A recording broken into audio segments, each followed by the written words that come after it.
Hello, everyone. Welcome to 360 on History. Please do check out our website, 360onhistory.com. Join us on all our social media. We are on Twitter, Instagram, etc. And please also check out our YouTube channel. Um, are you all enjoying the Olympics? I know I am. There are certain athletic events that I totally enjoy. Um, so, this time we are going to talk about the history and evolution of the Olympics. Now, we are all hooked to our TVs, and this time we are in Paris for the Olympics 2024. But where did the Olympics begin? Now, they are a global celebration of athletic prowess and unity, but they have a rich history that stretches back over two millennia, so over 2000 years ago. The journey from their ancient origins to the modern spectacle we witness today is a tale of transformation, resilience, and international cooperation. So, starting with the ancient Olympics.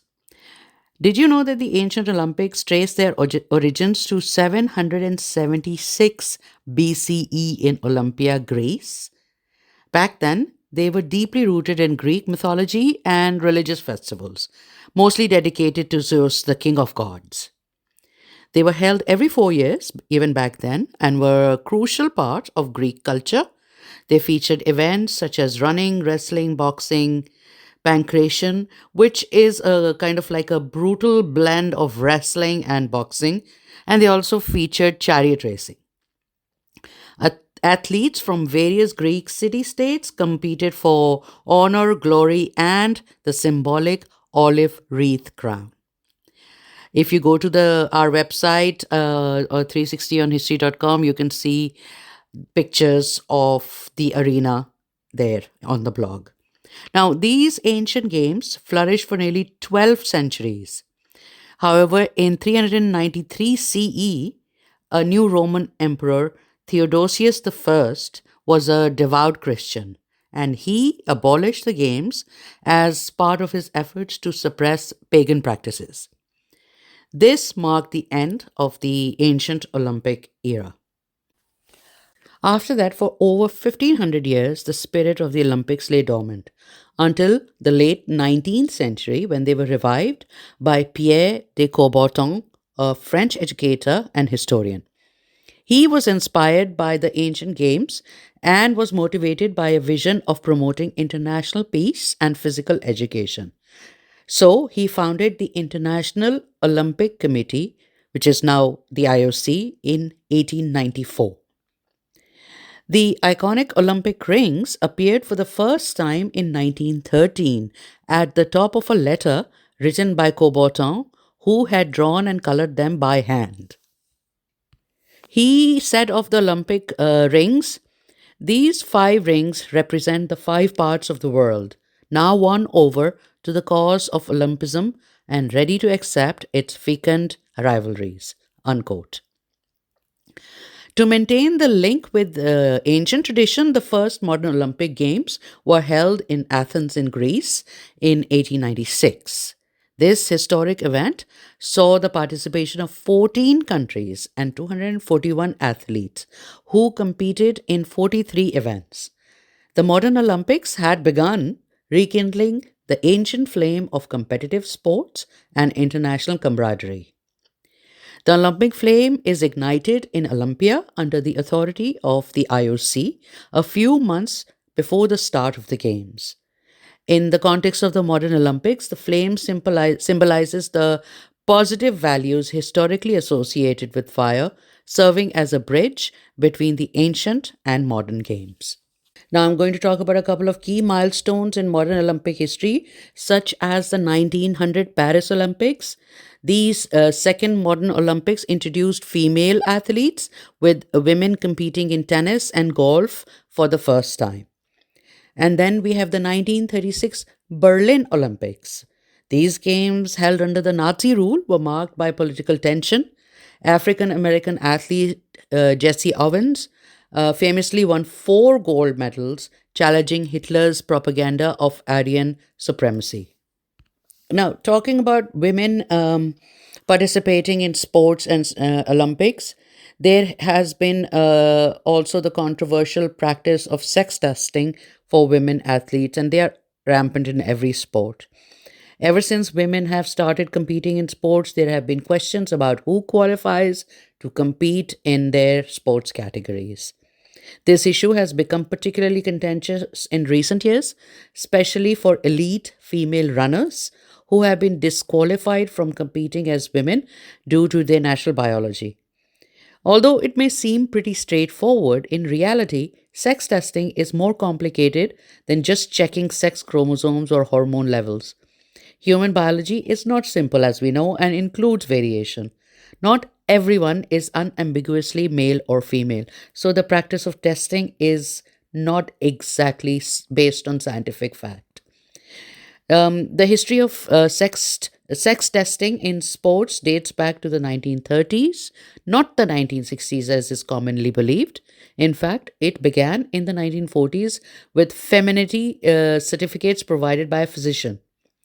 The methods employed included visual inspections, physical examinations, chromosome testing, and later testosterone level testing. Now, sports organizations have long relied on medical profession to make objective judgments about athletes' eligibility for women's events. These tests have evolved significantly over time, reflecting changing cultural and social attitudes. While earlier testing methods were invasive and humiliating, technology has advanced and genetic testing has become the preferred method. From 1968 to 1998, the International Olympic Committee used various forms of genetic testing, including the Barr body test and later the SRY gene testing. However, these methods were not without controversy either, because they sometimes failed to correctly identify female athletes or flag those with intersex conditions. The high cost of testing, potential false positives, and growing awareness of the complexity of biological sex compelled the IOC to abandon comprehensive sex verification testing in 1999, and it no longer does that. Currently, the World Athletics, which was formerly the IAAF, enforces regulations that focus on testosterone levels in female athletes. And these rules have been criticized for discriminating against women based on their natural biology, particularly targeting those with intersex conditions or differences of sexual development. You may have heard of the case of two-time Olympic champion South Africa's Caster Semenya. She had to take testosterone inducing medication in order to compete internationally in various world athletic events. And this practice still goes on with the world athletics, even though the science of high testosterone providing an unfair advantage to some women athletes is not conclusive. And you will be interested to know that testosterone levels spike or get lower in men all the time, and nobody cares about that. So, while there is no clear resolution in sight for this contentious issue, it does raise important questions about the nature of sex and gender in sports, the limits of fairness, and the rights of athletes to compete in their identified gender category without invasive scrutiny or medical intervention.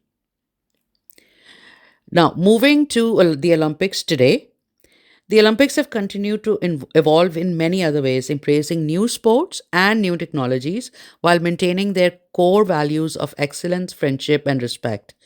They've also catered to the different types of people competing in the games, such as nursing mothers. Tokyo 2020, delayed to 2021 due to the COVID 19 pandemic, demonstrated the resilience and adaptability of the Olympic movement, with athletes competing under unprecedented conditions. Then we also have the Paralympic Games, also known as the Games of the Paralympiad, which have also been around for decades. This series of international multi sports events involves athletes with a range of disabilities, and it began as a small gathering of British World War II veterans in 1948.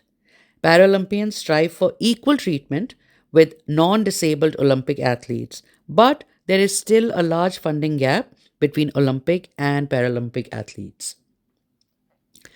The next chapter in Olympic history is being written right now in Paris, and with the world eagerly watching the stories of triumph, unity, and inspiration that these games undoubtedly bring.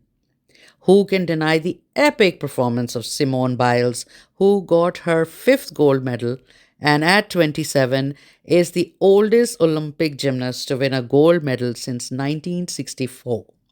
How glorious it is to watch her and indeed the whole American gymnast team.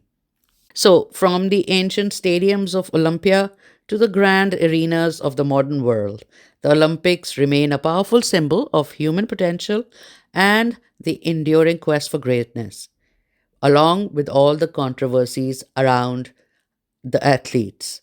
But we hope one day those will be resolved. Thank you for joining me on 360 on History, and I'll see you again next time.